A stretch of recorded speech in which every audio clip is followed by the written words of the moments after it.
પી રહ્યા છો આજકાલ? હે જ્યારે તમે મુંબઈમાં હોવ ત્યારે? અચ્છા મુંબઈમાં ચા જ પીઉં છું. અચ્છા, નો આલ્કોહોલ? ફેવરેટ ડ્રિંક શું છે? Favourite drink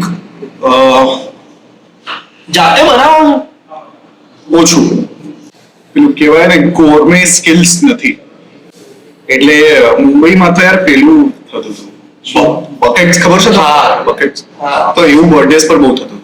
you bring all the alcohol, you bring સંતરા ઓલ્સો, હા. Just mix it in and then put straws and drink it. એ બધું મુંબઈમાં ભયંકર થતું, બહુ જ ભયંકર. કાં તો તમે એવું તો ના જ થાય કે 4 ડ્રિંક પછી પતે, પછી કોઈ બચે નહીં, કાં તો એ લેવલ સુધી હતા.